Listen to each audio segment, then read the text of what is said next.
Hay alguien en tu vida que te hace sentir que siempre estás equivocado. Alguien que, después de cada conversación, te deja sintiéndote confundido, culpable o simplemente vacío. Y lo peor de todo, no sabes exactamente por qué. Eso no es casualidad, eso es diseño. Existe un conjunto de juegos mentales tan sofisticados, tan invisibles, que la mayoría de las personas los sufre durante años sin jamás entender qué les está pasando. Y hoy, en este video, voy a mostrarte exactamente cuáles son. Pero antes de continuar, necesito que sepas algo que va a cambiar la forma en que ves cada relación en tu vida. Durante toda tu vida te dijeron que las personas manipuladoras son fáciles de identificar, que tienen cara de maldad, que mienten constantemente, que son obvias. Eso es falso, completamente falso.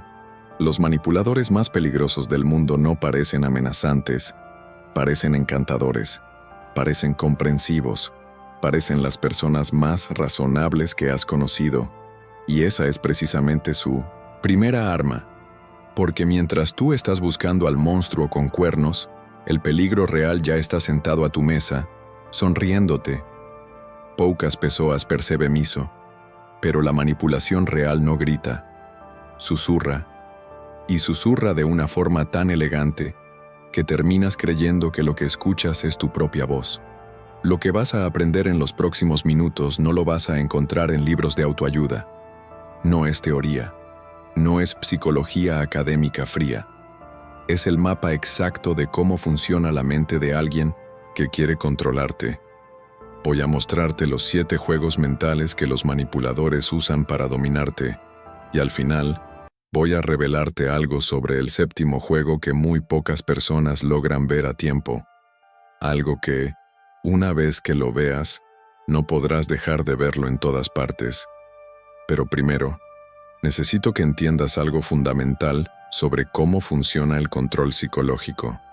Porque sin entender eso, los 7 juegos no van a tener sentido completo. El ser humano tiene una necesidad profunda, casi primitiva, de sentido. Necesitamos que las cosas tengan coherencia. Necesitamos entender lo que nos rodea para sentirnos seguros. Y los manipuladores lo saben. Ellos no atacan tu cuerpo, no atacan tus posesiones. Atacan algo mucho más vulnerable, tu percepción de la realidad. Imagina a una persona que, desde pequeña, aprendió que el amor viene con condiciones, que el afecto se gana, que cuestionar a los demás es peligroso.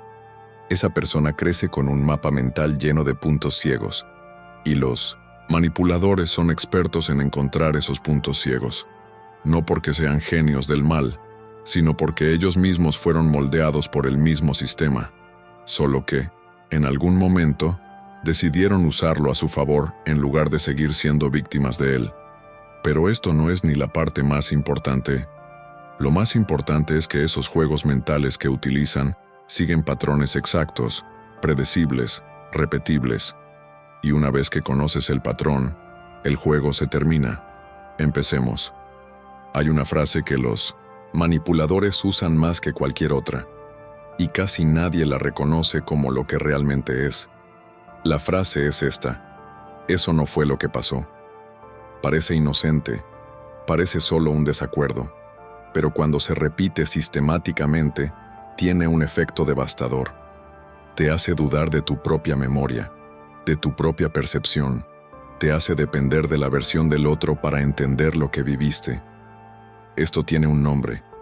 Se llama gaslighting, y es quizás el juego más antiguo que existe. Déjame contarte algo que le pasó a una mujer llamada Sofía. Sofía llevaba 3 años en una relación con un hombre que, en público, era el esposo perfecto, atento, gracioso, generoso. Pero en privado, cada vez que Sofía recordaba algo que él había dicho o hecho, él lo negaba. Nunca dije eso. Estás exagerando. Siempre haces esto, inventas cosas. Después de 2 años, Sofía dejó de confiar en su propia memoria. Después de 3, empezó a pedirle permiso para recordar. Y aquí está el detalle que cambia todo. Él Gaslighting no necesita ser intencional para ser destructivo. Algunas personas lo hacen por hábito, por miedo, por supervivencia, pero el resultado es el mismo. Tú pierdes acceso a tu propia verdad, y cuando pierdes acceso a tu verdad, pierdes acceso a ti mismo. Y existe algo aún más profundo que está sucediendo aquí, algo que voy a revelarte en el juego número 4, porque sin entender ese mecanismo, no vas a comprender completamente cómo salir. Pero antes, el segundo juego. ¿Alguna vez sentiste que en una conversación, sin importar lo que dijeras, siempre terminaba siendo el problema? Eso no es tu imaginación.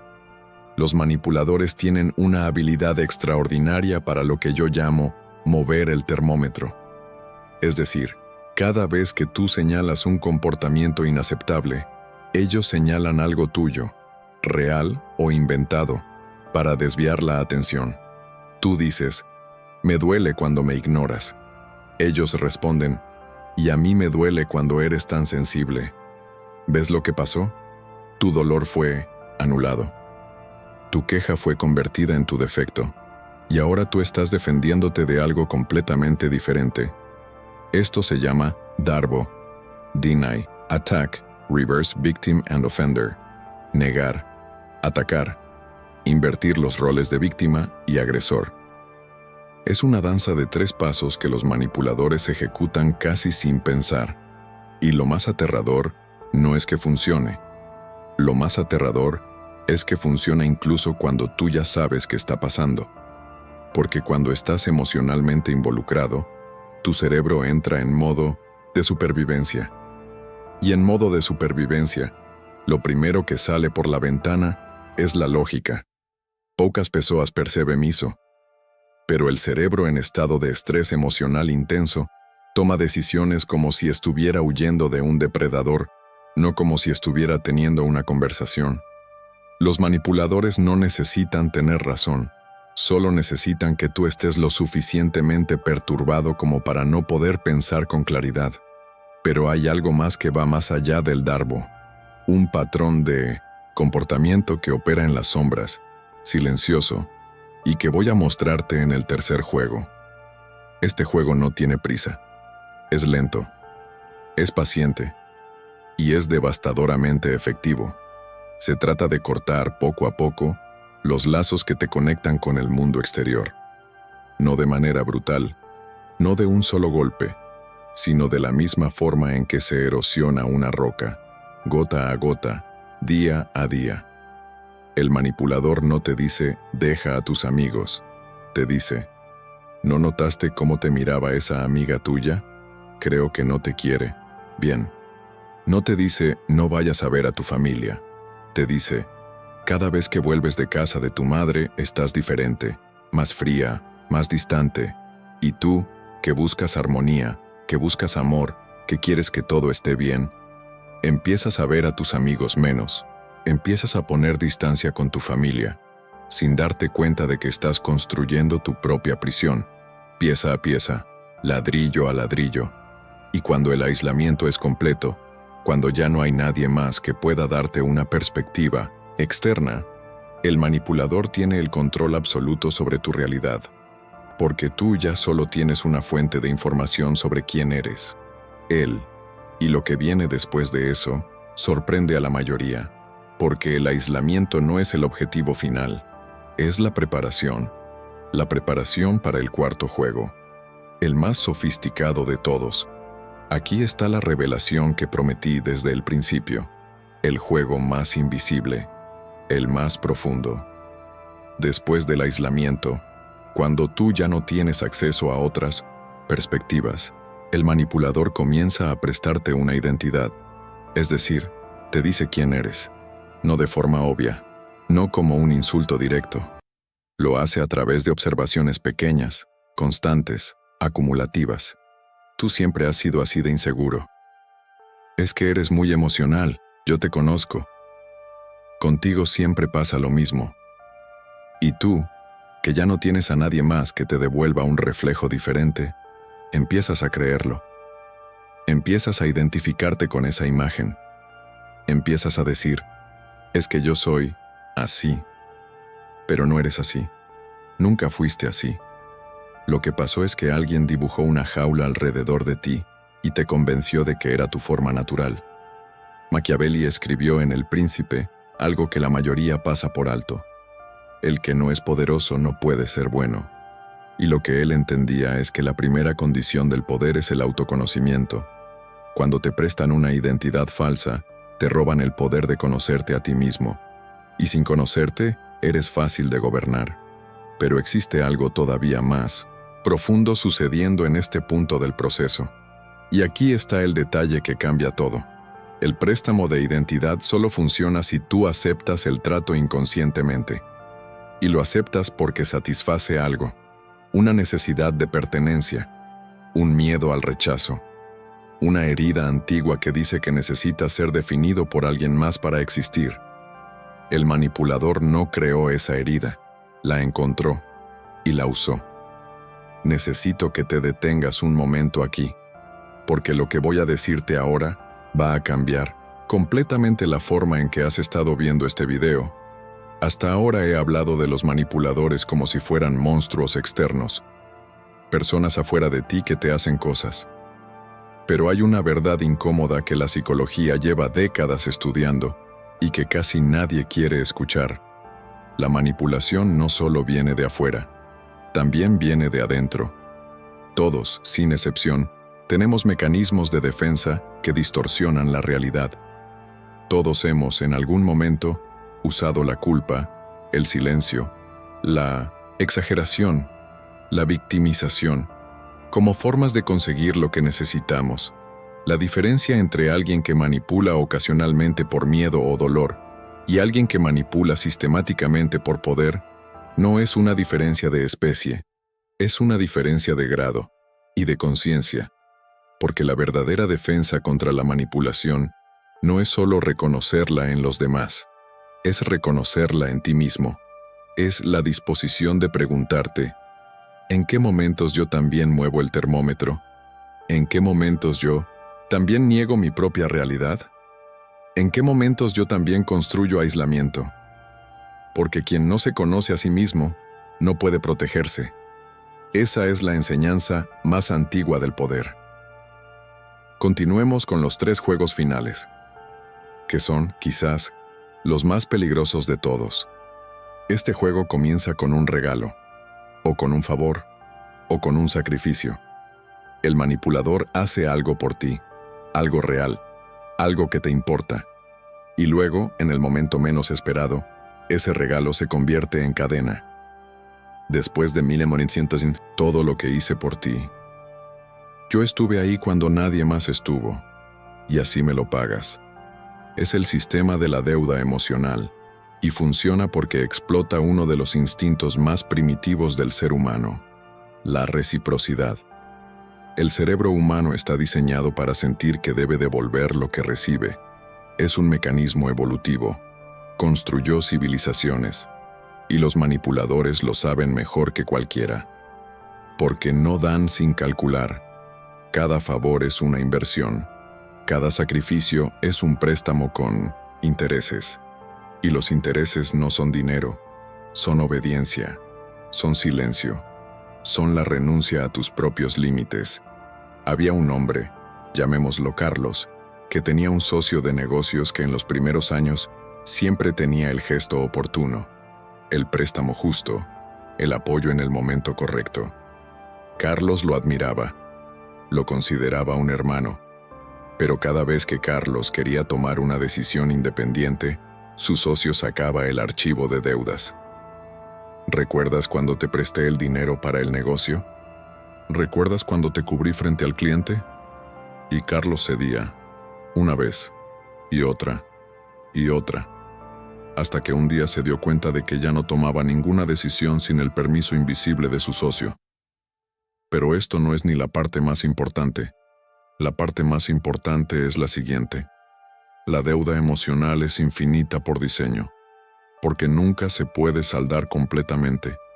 Siempre habrá algo más que el manipulador hizo por ti, algo que recordar en el momento preciso. La única forma de salir de ese Sistema es dejar de jugar. Y dejar de jugar requiere algo que pocos tienen en ese punto: la disposición de sentir ingratitud sin colapsar ante ella. Este juego no necesita palabras, y eso lo hace especialmente poderoso.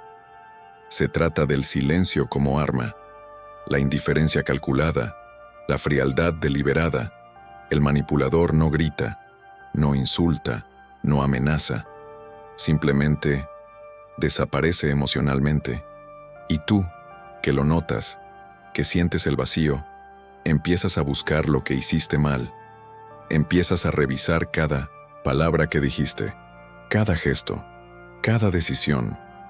Y ese proceso de búsqueda tiene un efecto secundario devastador. Te convierte en el policía de ti mismo.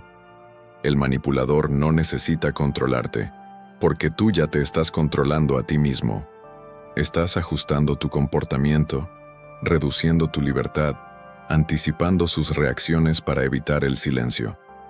Esto se llama castigo por omisión, y es tan efectivo como cualquier forma directa de control, porque el ser humano tiene un terror profundo al rechazo, y ese terror hace que hagas casi cualquier cosa para evitarlo, incluyendo rendirte a ti mismo.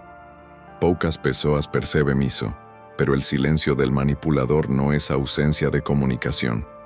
Es la forma más sofisticada de comunicación que existe. Dice, sin decir nada: mientras no hagas lo que yo quiero, estarás solo. Y esa amenaza implícita es más poderosa que cualquier palabra dicha en voz alta. Y lo que acontece después sorprende a la mayoría, porque con el tiempo, tú internalizas ese silencio. Ya no necesitas que él esté presente para sentirlo.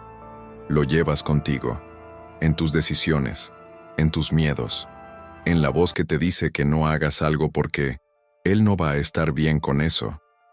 El carcelero ya no necesita estar en la celda, porque ya está dentro de tu cabeza.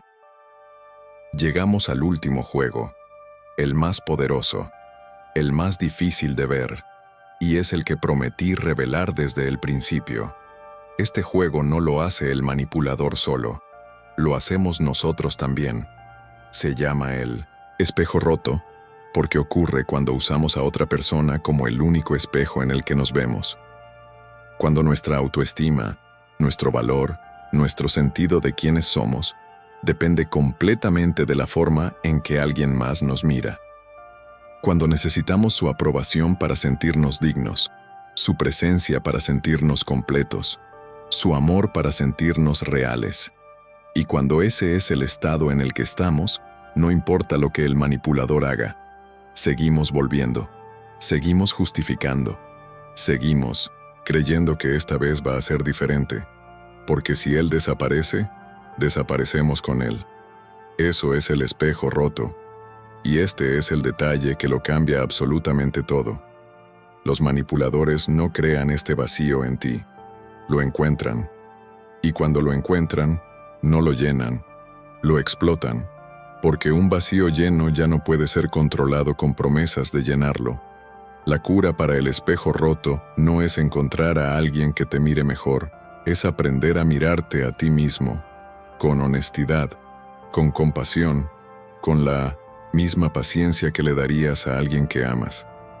Y eso, en un mundo que te enseña a buscar validación externa en cada pantalla, en cada like, en cada mirada de aprobación, eso es quizás el acto más radical y más difícil que puedes hacer. Quiero que pienses en alguien que en este momento ocupa espacio en tu mente, alguien con quien te sientes constantemente confundido, constantemente en deuda, constantemente vigilando tus palabras. ¿Lo tienes? Ahora quiero que te hagas una pregunta, no sobre ellos, sobre ti. ¿Qué parte de ti eligió quedarse? No te pregunto esto para culparte, te lo pregunto porque en esa respuesta está la llave. Los manipuladores tienen poder sobre nosotros exactamente hasta el punto en que tenemos miedo de nosotros mismos, miedo de nuestras propias necesidades, de nuestros propios límites, de nuestra propia soledad. Cuando dejas de huir de ti mismo, el juego se termina. No porque el manipulador cambie, sino porque tú ya no eres el mismo tablero en el que puede jugar. El poder real, el tipo de poder del que Machiavelli hablaba cuando describía a los príncipes que duraban, no era el poder sobre los demás. Era el poder sobre uno mismo. La capacidad de sentir el miedo y actuar de todas formas. La capacidad de necesitar y no dejarse gobernar por esa necesidad. La capacidad de estar solo sin romperse. Eso no se puede manipular. Eso no se puede controlar. Eso no se puede robar. Machiavelli entendía algo que los moralistas de su época no querían admitir: que el mundo no se divide en buenos y malos. Se divide en los que se conocen a sí mismos y los que no. Los que se conocen pueden elegir. Los que no se conocen son elegidos por las circunstancias, por los demás, por sus propios miedos disfrazados de amor. Los 7 juegos que viste hoy no son solo tácticas de manipulación, son espejos. Cada uno refleja una parte de la naturaleza humana, del miedo, del deseo de pertenencia, de la necesidad de control. Y la única defensa real no es el cinismo. No es desconfiar de todos. No es construir muros. Es conocerte tan bien, conocer tus heridas tan profundamente que nadie pueda usarlas contra ti, porque ya no son puntos ciegos. Son partes conscientes de ti mismo que has aprendido a cuidar. El príncipe más poderoso, dijo Machiavelli, no es el que tiene más súbditos, es el que se necesita menos a sí mismo para gobernar. Y el ser humano más libre, digo yo, no es el que no necesita a nadie, es el que puede necesitar sin perderse. Antes de que cierres este video, quiero que hagas algo. No te pido que me sigas, no te pido que compartas. Te pido que te preguntes algo esta noche antes de dormir. ¿En cuál de los 7 juegos has participado? No como víctima, como todos los roles. Porque la respuesta a esa pregunta, si eres honesto contigo mismo, va a decirte más sobre ti de lo que cualquier video puede decirte. Y si algo de lo que escuchaste hoy resonó contigo, si algo te hizo sentir que de repente ves algo que antes no podías ver, escríbelo aquí abajo, no para mí, para ti. Porque a veces poner en palabras lo que acabas de entender es el primer paso para que no sea solo conocimiento, para que se convierta en cambio. Nos vemos en el próximo video, donde vamos a hablar de algo que pocos se atreven a decir en voz alta: el precio real de la conciencia.